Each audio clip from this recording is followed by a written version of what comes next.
The massive alien ship floated in the darkness of space like a golden city among the stars. Inside the flagship Eternal Harmony, Council Chairman Vextar stared at the strange message that had arrived 3 years ago. His forearms trembled slightly as he read the words again. By order of the Terran Defense Coalition, all non-human vessels are prohibited from entering the Sol system or any territory claimed by Earth. Violation will result in immediate and total destruction. No warnings will be given. No survivors will be taken. The message was simple. Too simple for a species that had only learned to travel faster than light 5 years ago. Vextar's people, the Zilani, had ruled space for over 1,000 years. They had seen many young races make bold claims. Most learned quickly that the galaxy belonged to the strong, but the humans were different. When they first appeared, they seemed so normal. They traded fairly, asked polite questions, and stayed in their small corner of space. Some council members even found them amusing, like watching children play with toy spaceships. Then came the message, and then came the disappearances. Commander Lee Taman sat in his command chair aboard the human battleship Terra's Shield. His dark eyes watched the screens showing the empty space where another alien scout ship had vanished yesterday.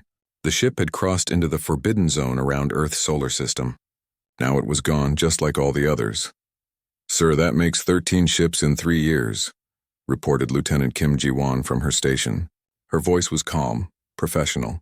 She had been tracking every alien vessel that dared to enter human space. 13 ships, 427 crew members, Taman replied. He knew the exact numbers. Each disappearance had been carefully planned and executed. "Any word from Dr. Park Min-soo about the latest prisoners?" "The Draknari crew is adapting well to containment. Dr. Park says they're very helpful with information about their fleet movements and weapon systems." Taman nodded. Dr. Park, Min-soo had designed the entire isolation protocol. When humanity first encountered alien civilizations, Park had studied their histories carefully. Every single species had a record of conquest, slavery, or genocide. The galaxy was full of predators pretending to be civilized, so humanity had chosen to appear weak while growing strong in secret. Back on the Council flagship, Admiral Krexhan slammed his massive fist on the table. The greatest military commander in the galaxy was tired of waiting. Around him sat representatives from 7 different alien species, all united in their anger at the humans. "Enough," Krexhan roared. "These humans mock us with their silence. 13 of our ships disappear and they give us nothing. No explanations, no apologies, no bodies to bury?" "Perhaps we should respect their borders," suggested Ambassador Ileth, a small creature with silver skin. Their message was very clear about the consequences. Clear? Krexhan's laugh was like grinding metal. "They're babies. They discovered faster than light travel 5 years ago. We've been crossing the galaxy for millennia. What could they possibly do to harm us?" Vextar raised one of his forearms for silence. "The humans have shown unusual capabilities. Our scouts report strange energy readings around their solar system, something we don't understand. Fear of the unknown makes cowards of us all," Krexhan replied. "I propose a final test. 1 massive fleet, 300 ships from all our races. Let's see how brave these humans are when facing real power." On Earth, in a secret facility beneath the mountains of Korea, General Choi Young-ho studied the intelligence reports. The aliens were finally taking the bait. For 3 years, humanity had carefully managed their response to alien intrusions. Each captured ship provided more information about galactic military capabilities. Each disappeared crew revealed more about alien psychology and politics. "Sir, long-range sensors confirm it," reported Engineer Han Suzy, a young woman whose brilliant mind had helped design humanity's most secret weapons. 300 alien ships are gathering at the edge of our sensor network. Largest fleet ever assembled against us. Perfect, Young-ho smiled. "Signal Admiral Yoon Ji-ho. It's time to show our guests what we've been building out there in the dark." Admiral Yoon Ji-ho floated in the command center of a structure that officially didn't exist. The station was the size of a small moon, hidden in the empty space between solar systems. Around it, thousands of similar installations waited in perfect silence. Humanity had been busy during their 5 years of supposed isolation. "All stations report ready, Admiral," came the voice of Colonel Nam Yoonji from her stealth destroyer. Her ship was one of hundreds tracking the approaching alien fleet. The aliens had no idea they were being watched from the moment they entered the galaxy. Remember, we want them alive and intact, Yoon Ji-ho broadcast to his forces. These aren't just enemies. They're teachers. Every alien ship we capture tells us more about how to protect Earth from the galaxy's real threats. The alien fleet was impressive by galactic standards. 300 warships representing the most powerful civilizations in known space. They carried enough firepower to destroy entire planets. Their crews were the best warriors their species could produce.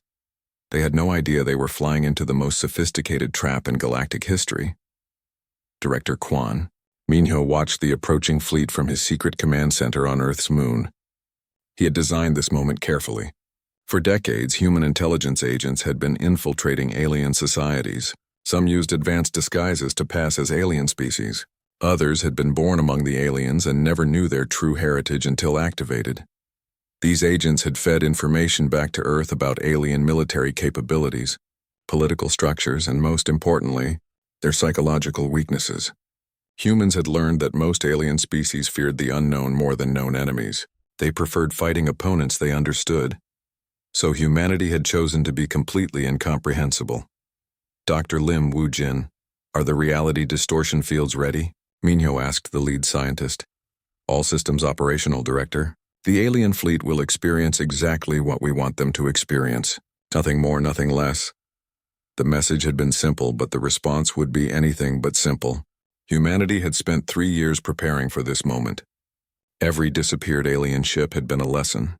Every captured crew member had been a teacher. Every passing day had made humanity stronger while their enemies remained ignorant. Now the greatest fleet in galactic history was coming to test Earth's defenses. The aliens believed they were the hunters. They had no idea they were walking into the web of the galaxy's most patient spider. Commander Taman received the final reports as the alien fleet approached the boundary of human space. 300 ships, 7 different species, the galaxy's most feared admiral in command. They came seeking to break humanity's isolation through force. Instead, they would learn why humanity had isolated itself in the first place. Not from fear of what lay outside their borders, but from concern about what might happen to the galaxy if humanity ever decided to leave those borders behind. The trap was set. The prey was approaching, and humanity was about to teach the galaxy a lesson about underestimating the species from the small blue planet in the corner of space. The lesson would be unforgettable. Admiral Krexhan stood on the bridge of his massive dreadnought Cosmic Dominion. Through the viewing screens, he could see nothing but empty black space. His fleet of 300 ships had just completed their jump to the edge of the human solar system. This was the moment that would end humanity's foolish isolation. Report, he commanded his navigation officer. Sir, we've arrived at the coordinates, but something's wrong with our sensors. Krexhan's eyes narrowed. Explain. We're detecting a perfect sphere around the entire solar system, sir. It appears to be completely empty space, but our long-range scanners cannot penetrate it. The sphere is exactly 2 light hours in diameter. Impossible. Show me. The main screen displayed what looked like a soap bubble around the human solar system. It was perfectly round, perfectly clear, and perfectly impenetrable to their sensors. Every ship in the alien fleet was experiencing the same readings. It's probably some kind of sensor jamming, Krexhan decided. A desperate trick by a desperate species. All ships advanced to the boundary of the sphere. We'll show them what real power looks like. Hidden in the empty space around the alien fleet, Engineer Hans Suzy monitored her creation from a cloaked observation post. The silence field was working perfectly. To the aliens, it appeared to be nothing but empty void. In reality, the space around Earth's solar system was filled with thousands of human installations, weapons platforms, and defensive systems. The alien fleet is approaching the boundary, she reported to General Choi Young-ho. All systems are ready for activation. Remember, we want them alive, Young-ho replied. Every alien we capture teaches us more about how to protect Earth. As the alien fleet moved closer to the mysterious sphere, strange things began happening. On the Zelani command ship, several crew members suddenly became violently ill. On a Draknari warship, the navigation computers started showing impossible readings. A Korthek destroyer reported seeing phantom vessels on their sensors that vanished when they tried to get closer. Sir, the crew is reporting psychological effects, Admiral Krexhan's medical officer announced. Headaches, nausea, some claiming to see things that aren't there. Psychological warfare, Krexhan spat. Another human trick. Order all ships to increase mental shielding. We will not be frightened by parlor tricks, but the effects were getting worse. On ship after ship, alien crew members were experiencing terror, confusion, and physical illness. Some claimed to hear voices in languages they didn't recognize. Others swore they saw human faces watching them from the darkness of space. What the aliens didn't know was that every one of their ships was being carefully studied. Hidden human observation posts were recording detailed information about their weapon systems, shield frequencies, crew compositions, and command structures. Colonel Nam Yunji's stealth destroyers had been tracking the fleet since it entered the galaxy, gathering intelligence that would soon prove invaluable. This is taking too long, Crexon decided. Launch a probe into that sphere. I want to know what the humans are hiding. A small, unmanned probe shot forward from the lead ship. It approached the mysterious boundary and passed through without any visible effects. For exactly 3.7 seconds, the probe transmitted normal readings. Then it simply stopped existing. Probe contact lost, sir, the communications officer reported. No explosion, no debris. It just disappeared. For the first time since beginning this mission, Admiral Crexon felt a chill of uncertainty. In his centuries of military service, he had never seen anything like this. The probe hadn't been destroyed. It had been erased from existence as if it had never been there at all. Sir, should we retreat and report back to the Council? No! Crexon's voice echoed through the bridge. We are the greatest fleet ever assembled. We will not be turned back by human tricks. All ships advance into the sphere. Maximum shields, weapons ready. Unknown to the alien admiral, his decision had been anticipated and hoped for by Director Quan Minho and his team. The humans had spent 3 years perfecting this moment. Every possible alien response had been planned for. Every contingency had been prepared. As the first alien ship crossed the boundary of the sphere, something impossible happened. Every single vessel in the 300-ship fleet simultaneously lost all power. Life support systems died. Artificial gravity failed. Communication arrays went silent. Weapon systems became useless hunks of metal. In the terrible silence of dead ships, alien crew members floated helplessly in the darkness. Emergency lighting cast eerie shadows on faces filled with terror and confusion. The greatest fleet in galactic history had been rendered as helpless as children's toys. What did they do to us? Whispered a Zilani officer on Crexon's ship. The admiral had no answer. In all his military experience, he had never encountered anything that could disable an entire fleet instantly, without any visible weapons being fired. It was as if the humans controlled the very laws of physics themselves. Then slowly, massive structures began to materialize around the disabled fleet. They weren't ships in any traditional sense. They were artificial constructs the size of small moons, covered in weapons and sensors that the aliens couldn't even begin to understand. Dozens of them appeared from nowhere, surrounding the alien fleet like predators circling wounded prey. By the void, breathed Admiral Crexon. What are those things? The structures were beautiful and terrifying at the same time. They pulsed with energy patterns that hurt to look at directly. Some appeared to bend space around themselves. Others seemed to exist in multiple dimensions simultaneously. All of them radiated a sense of power that made the alien fleet's weapons look like primitive clubs. Admiral Yunjiho watched from his command station as the trap closed perfectly around their guests. The alien fleet was exactly where humanity wanted them, helpless, terrified, and completely at human mercy. Every ship was intact, every crew member alive and unharmed. It was precision beyond anything the galaxy had ever witnessed. Sir, all alien vessels are secured, Colonel Nam Yunji reported from her stealth destroyer. No casualties on either side. They're completely disabled but safe. Perfect. Begin the briefing. It's time our guests learned what they've really gotten themselves into. A single transmission reached every ship in the paralyzed alien fleet. The voice was calm, professional, almost bored.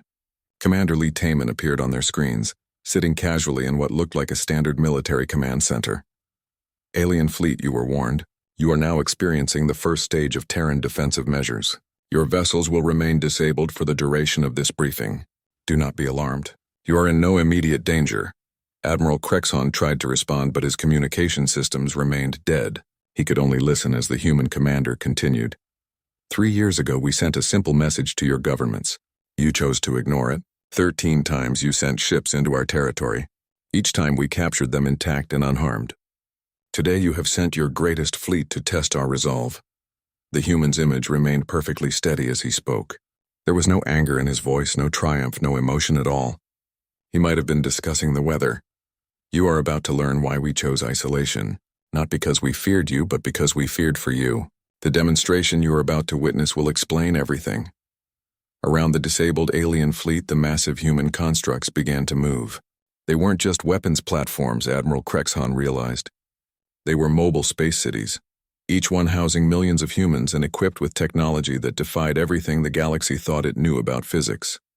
The briefing was about to begin, and the aliens were about to learn that their understanding of power, technology, and humanity itself had been completely wrong from the very beginning. Commander Lee Taman's image remained steady on every alien ship's screen as he began to speak. His voice was calm, like a teacher explaining a simple lesson to confused students. You believe you know humanity, he said. You believe we are young, weak, and foolish. This is understandable. We designed it that way. Admiral Krexhan floated in the zero gravity of his disabled ship, unable to look away from the human's face. Around him, his crew members whispered prayers in languages older than human civilization. 50 years ago, we detected your radio signals. We spent 30 years studying your histories before we ever left our solar system. Do you know what we learned? The human paused as if waiting for an answer that would never come. We learned that every species in the galaxy achieved interstellar travel through conquest, exploitation, or desperation. The Zelani built their empire on the bones of 17 smaller civilizations. The Draknari perfected slavery long before they perfected spaceflight. The Korthek still practice ritual genocide as a form of entertainment. On dozens of alien ships, crew members looked at each other with growing horror. The human knew their histories. Their secret histories, the things their governments tried to hide from their own people. We made a choice, Taman continued. We would not follow your path. We would not conquer or be conquered. We would prepare. The massive structures around the alien fleet began to pulse with new energy patterns. What the aliens had thought were weapons platforms started to reveal their true nature. They weren't just military installations. They were entire cities, research facilities, manufacturing centers, and things that had no name in any alien language. Director Quan Minho, please begin the historical review, Taman said. A new image appeared beside Taman's. An older human man with kind eyes and a gentle smile. He looked like someone's grandfather, not a military leader. Greetings, Director Minho said. I am responsible for what you are experiencing today. 40 years ago, I proposed that humanity should learn about our galactic neighbors before introducing ourselves. We sent out observation probes disguised as space debris. We intercepted your communications. We studied your cultures, your technologies, your weaknesses. Admiral Krexhan felt ice forming in his veins. 40 years. The humans had been watching them for 40 years before making first contact. We discovered that the galaxy operates on a simple principle. Minho continued. The strong prey upon the weak. The advanced exploit the primitive. The many conquer the few. This is how every species in the galaxy thinks. New images began appearing on the alien screens, star maps showing human territory. But the territory was impossibly vast.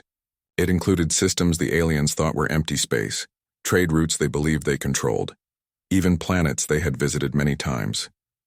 So we chose to appear weak while becoming strong. We chose to seem few while growing many. We chose to look primitive while advancing beyond your comprehension. Dr. Lim Wujin's image joined the others, a young-looking woman with brilliant eyes and an unsettling smile. I developed the reality distortion technology you experience today.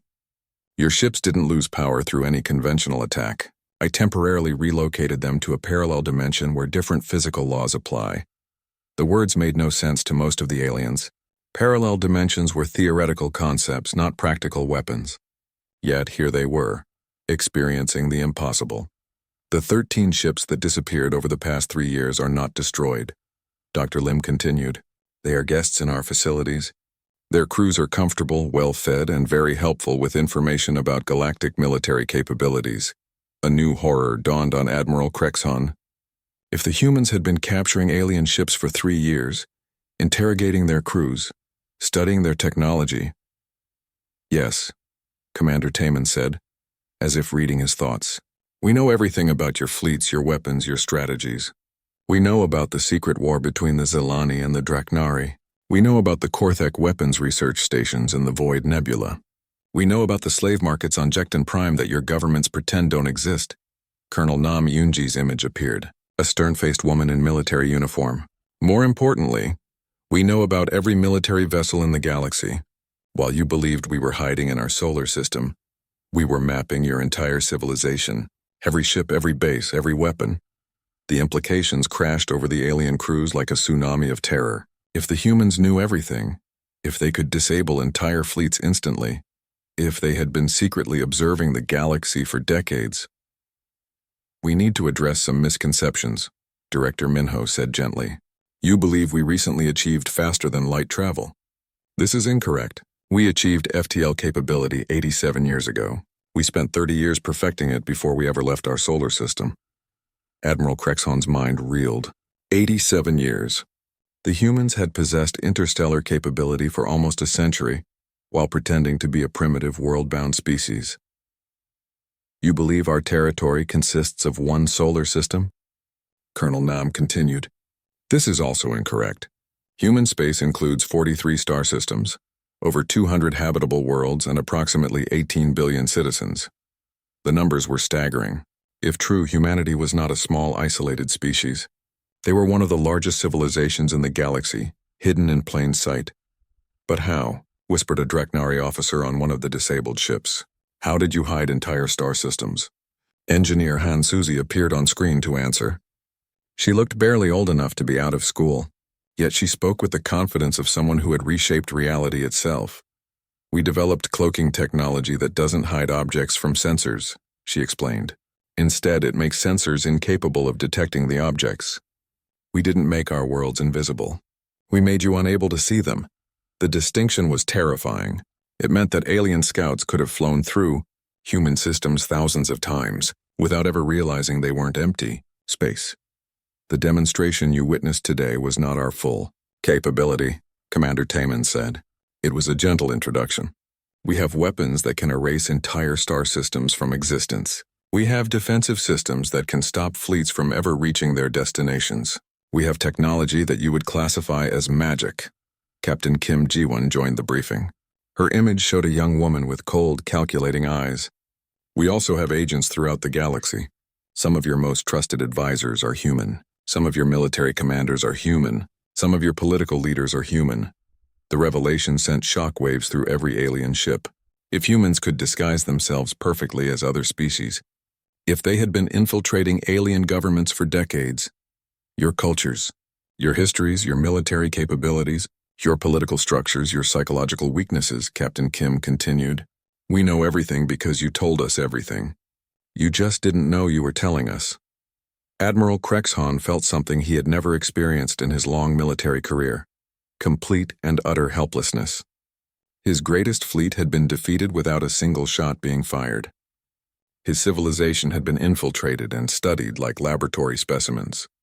His entire understanding of the galaxy had been revealed as a carefully constructed illusion. Why?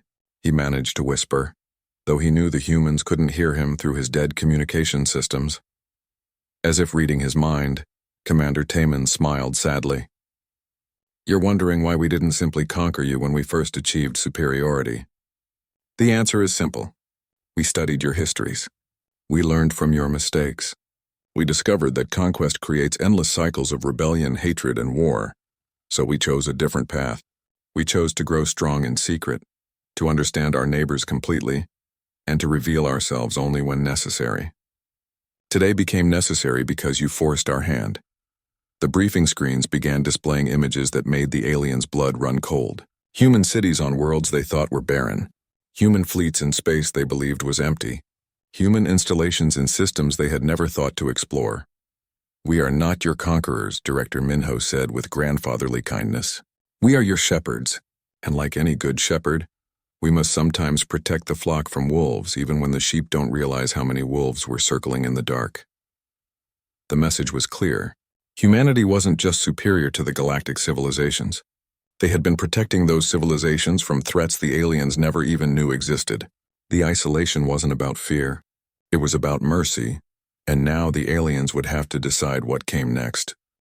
While Admiral Crexon and his fleet remained helpless in space, something impossible was happening across the galaxy.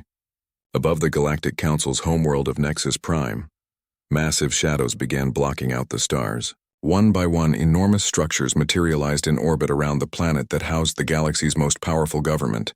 These weren't ships in any traditional sense. They were mobile space habitats, each one larger than most moons. Their surfaces gleamed with materials that reflected light in ways that hurt to look at. Energy fields rippled around them like aurora in 3 dimensions. On the surface of Nexus Prime, billions of aliens looked up at their sky in terror and wonder. The human fleet had appeared without warning, without detection, without any advance notice to the most sophisticated sensor networks in the galaxy.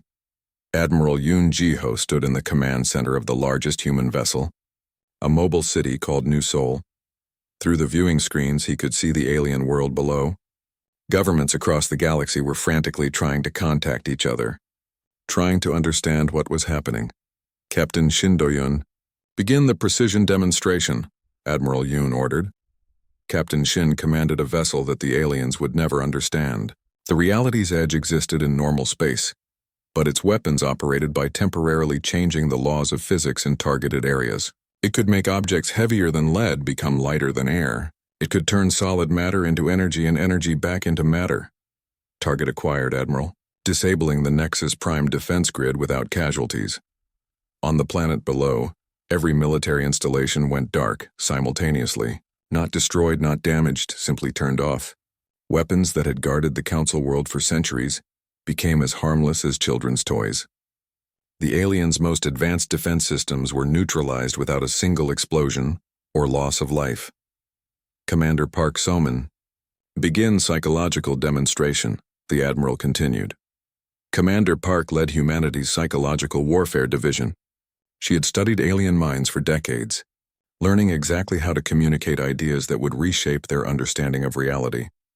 Across the galaxy, on dozens of major worlds, the same message appeared simultaneously in the sky, not on screens or displays but written in clouds, in aurora patterns and the movements of celestial bodies themselves.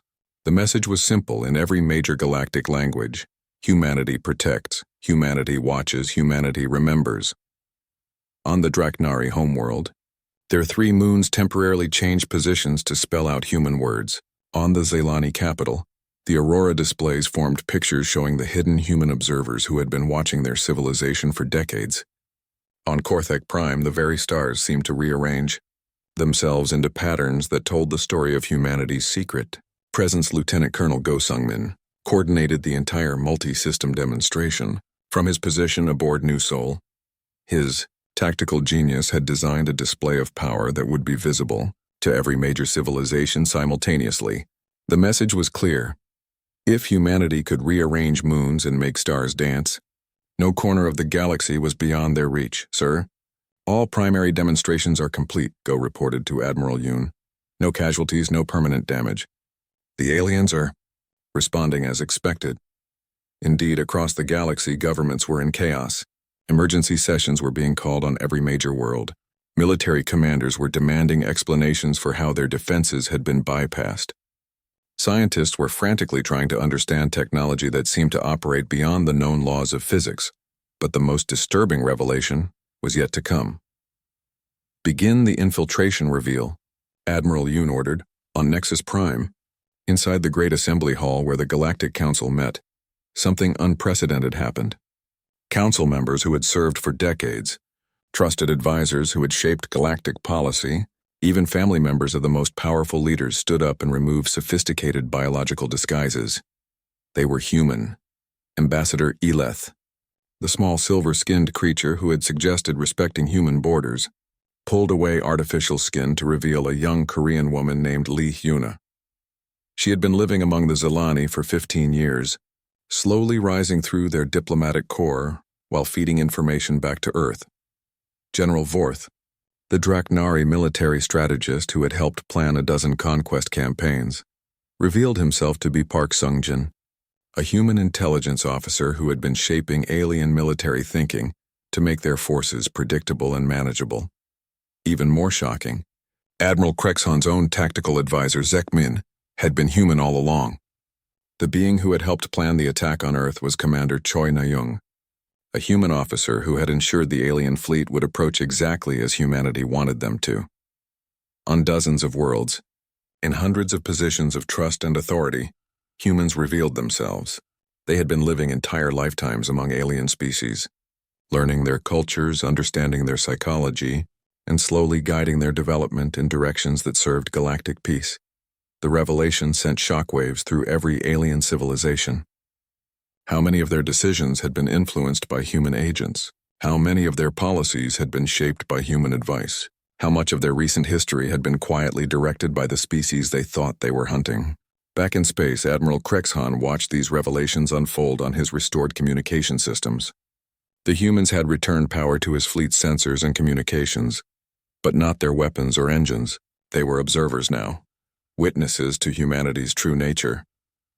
"This is impossible," whispered his navigation officer, a young Zilani named Kexton. "How long have they been among us?" The answer came from Director Minho's gentle voice. "Our first successful infiltration was 73 years ago. Agent Kim Tae-hyun lived an entire lifetime among the Korthek, dying peacefully in their care after providing humanity with detailed information about galactic civilization. 73 years. Before most of the current alien leaders were even born, humans had been walking among them, learning their secrets, understanding their nature. But why? Admiral Krexhan finally managed to ask through his restored communications. "Why infiltrate us? Why study us so thoroughly?" Commander Park So-min answered from her position in the human fleet above Nexus Prime. "Because we needed to understand whether the galaxy could be saved from itself. Every species we studied had the same pattern, periods of growth followed by periods of conquest, exploitation, and decline. We wanted to know if this pattern could be broken." New images appeared on alien screens throughout the galaxy, charts and graphs showing the rise and fall of civilizations, analyses of war patterns, predictions of future conflicts based on historical data. The humans hadn't just been observing, they had been conducting the largest sociological study in galactic history. "Your civilizations were heading toward a massive war," Dr. Lim Woo-jin explained. "Our projections showed that within 50 years, the major powers would destroy each other in a conflict that would set back galactic development by millennia. So we intervened. Quietly, carefully, with surgical precision. We prevented wars from starting. We eliminated threats before they could grow. We guided your development toward cooperation instead of competition." The aliens began to understand. The galaxy's unusual peace over the past few decades hadn't been natural. It had been engineered by humanity, working behind the scenes to prevent conflicts and promote stability. "The trade routes that brought prosperity to your worlds," Captain Kim Ji-won revealed. "We designed them. The technologies that improved your quality of life? We introduced them through seemingly accidental discoveries. The diplomatic solutions to your border disputes? We suggested them through our embedded agents." Captain Shin Do-hyun's Reality's Edge demonstrated another impossible feat. 3 asteroids in empty space were temporarily converted into a perfect sculpture visible from multiple star systems. The sculpture showed figures from different alien species working together in harmony. Then just as suddenly it returned to being ordinary space rocks.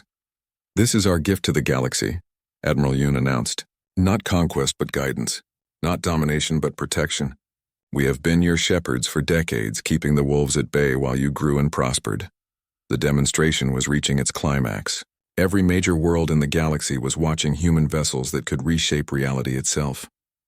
Every government was discovering how deeply humanity had infiltrated their society. Every military commander was realizing their defenses were meaningless against beings who could rewrite the laws of physics. But the humans weren't finished. The most important part of their message was yet to come. They had shown their power, revealed their presence, and demonstrated their capabilities. Now they would offer the galaxy a choice that would reshape civilization itself. Slowly, power began returning to the alien fleet.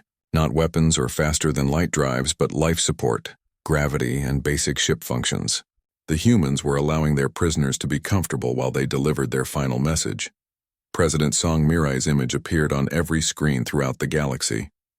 She was an elderly woman with kind eyes and a voice that carried the authority of someone who had led humanity through its most critical period in history. "Citizens of the galaxy," she began, and for the first time, She was speaking directly to entire populations, not just their leaders. For 70 years we have watched you, protected you, and guided you from the shadows. Today we reveal ourselves because the time for secrets has ended. On countless worlds, billions of aliens gathered around communication devices to hear what the mysterious humans had to say. The beings who had just demonstrated impossible power revealed decades of infiltration and shown they could reshape reality itself. We offer you a choice, President Song continued. You can continue as you have, with humanity as your hidden protectors, preventing wars and disasters you never know about. Or you can join us in building something new, a galaxy based not on conquest and exploitation, but on cooperation and mutual growth. Colonel Jang Hyunwoo's image joined hers, a military officer with a proud bearing and honest face. First, we will return all the crews we have captured over the years. They are unharmed, well cared for, and have been learning about our true nature. They will serve as ambassadors to help you understand what we offer. Admiral Krexhan felt a shock of hope. The crews of 13 ships, 427 beings that he had believed dead, were coming home. However, Colonel Jang continued, we require certain conditions for this new relationship. No more conquest wars, no more slavery, no more genocide. Species that cannot accept these basic principles of civilization will find themselves isolated from galactic society. Dr. Baek Gina appeared on screen. A brilliant woman whose studies of alien psychology had predicted this exact moment decades earlier. We have identified 17 civilizations that have shown they cannot change their predatory nature. They will be quarantined in their home systems until they demonstrate genuine reform. The implications were staggering. Humanity wasn't just offering partnership. They were declaring themselves the final arbiters of galactic morality. Species that didn't meet human ethical standards would be cut off from interstellar civilization. You're probably wondering how we could enforce such restrictions, President Song said with a gentle smile. The answer is simple. Your faster-than-light travel depends on hyperspace technology that we have been quietly improving for decades. Your communication networks route through relay stations we control. Your trade routes pass through systems under our protection. The truth hit the alien leaders like a physical blow. Their civilizations weren't just inferior to humanity technologically. They were completely dependent on human-controlled infrastructure they never knew existed. We didn't conquer you, President Song explained. We made you dependent on us so gradually that you never noticed. Every improvement to your FTL drives contained human modifications. Every upgrade to your communication systems included human components. Every expansion of your trade networks was built on foundations we provided. Captain Shin Do-yun demonstrated the point by temporarily disabling faster-than-light travel throughout an entire sector of space. Dozens of alien ships found themselves unable to jump to hyperspace, stranded in normal space until he restored their capabilities 30 seconds later. This is not a threat, President Song assured her audience. This is an explanation. We could have used this dependency to enslave you, but chose instead to use it to prevent wars and promote peace. Now we offer you full partnership, with complete access to our technology, in exchange for accepting our standards of behavior. Some civilizations immediately began trying to form anti-human coalitions. The Korthek Empire declared they would never bow to alien demands. The Draknari Confederation announced they were assembling fleets to resist human domination. 3 smaller species attempted to contact each other about coordinating their response. All of these efforts failed within hours. The Korthek found that their military communications were being randomly scrambled. The Draknari discovered their fleet assembly orders never reached their intended recipients. The smaller species realized their secure channels had been compromised for decades. More disturbing still, some species found that their attempts to build anti-human technology simply didn't work. Weapons designed to counter human capabilities failed their tests. Sensors meant to detect human cloaking devices produced nonsensical readings. Even basic research into human weaknesses somehow produced results that made no sense. We have been preparing for this moment for 7 decades. Dr. Lim Woojin explained to the increasingly desperate alien governments. Every possible resistance has been anticipated. Every potential threat has been neutralized. This is not arrogance. This is simply good planning. Within a week, the most stubborn civilizations began to understand the hopelessness of their situation. They couldn't fight enemies, they couldn't detect using weapons they couldn't build, while depending on infrastructure they didn't control. Admiral Crexon was among the first to accept reality. As his fleet limped back to Galactic Council space with their weapons permanently disabled, and their engines operating only at humanity's discretion, he sent a message to his government. "We have encountered a species beyond our comprehension," he reported. "They are not conquerors seeking to destroy us. They are shepherds seeking to guide us. We have no choice but to accept their terms, because the alternative is isolation from everything that makes interstellar civilization possible." The true genius of humanity's plan became clear over the following months. They hadn't needed to threaten destruction or demand submission. They had simply made themselves indispensable to galactic civilization while remaining invisible until they chose to reveal themselves. 5 years later, the galaxy was unrecognizable. Conflicts between species had virtually ceased, not because they feared human punishment, but because humans provided better alternatives to warfare. When disputes arose, human mediators offered solutions that benefited everyone involved. Technological advancement accelerated beyond all predictions as humanity shared knowledge freely with species that demonstrated peaceful intentions. Medical breakthroughs eliminated diseases that had plagued the galaxy for millennia. Agricultural improvements ended hunger on dozens of worlds. Most remarkably, the various species began to genuinely cooperate for the first time in galactic history. When the humans revealed that they had been preventing wars and disasters for decades, many species realized they had more in common with their neighbors than they had with their own historical conflicts. But in the deep void between stars, human patrol ships continued their eternal vigil. Captain Kim Ji-won commanded one such vessel, monitoring the galaxy's edge for threats that might emerge from unknown space. "Contact report," her sensor officer announced. "Long-range detectors show a massive fleet approaching from the galactic rim. Configuration unknown, technology unfamiliar. Transmit standard warning," Captain Kim ordered. "If they continue approaching inhabited systems, implement Containment Protocol 7. The galaxy had learned to live in peace under human protection.